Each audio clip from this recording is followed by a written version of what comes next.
एक बार की बात है जब गौतम बुद्ध अपने शिष्यों के साथ घूमते हुए वैशाली नगर में पहुंचे। वैशाली को उस समय 16 महाजनपदों में से एक महत्वपूर्ण जनपद माना जाता था, जिसकी ख्याति दूर दूर तक फैली हुई थी। गौतम बुद्ध के आने की बात पूरे वैशाली नगर में हवा की तरह फैल गई थी। जिसे जब पता चलता वह तभी उनसे मिलने पहुंच जाता और उनके उपदेश सुनकर खुद को भाग्यशाली समझता। बुद्ध का चरित्र ही ऐसा प्रभावशाली था कि उनसे प्रभावित हुए बिना कोई रह ही नहीं सकता था। उस समय उस नगर की एक गणिका और रास नर्तकी आम्रपाली थी, जो बुद्ध के पास चलकर आई और उन्हें अपने घर भोजन के लिए आमंत्रित किया। उसने इतने सरल और प्रेम भाव से गौतम बुद्ध से विनती की कि बुद्ध मना नहीं कर सके।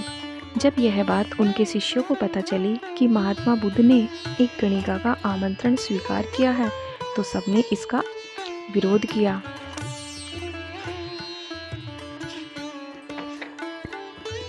महात्मा बुद्ध ने बड़ी सरलता से अपने शिष्यों से कहा, मैंने तो उसकी प्रेम भावना देखी। उसने जिस भावना से मुझे बुलाया है वह बिल्कुल पवित्र और निश्चल थी। वह आज मुझसे मिलने एक गणिका बनकर नहीं, बल्कि एक भक्ति भाव से आई थी।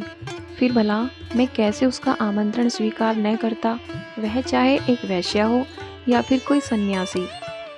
बुद्ध समय अनुसार आम्रपाली के घर भोजन के लिए चले गए। आम्रपाली पहले से ही भोजन की सारी व्यवस्था करके बुद्ध के आने की राह देख रही थी।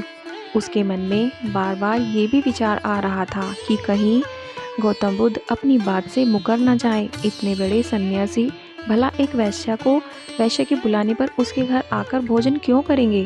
परंतु आम्रपाली ने जैसे ही बुद्ध को अपने घर आते देखा, उसकी खुशी का ठिकाना न रहा। वह दौड़कर दरवाजे पर गई और उनका स्वागत किया। खुद अपने हाथों से भोजन परोसा और उनकी आवाभगत की।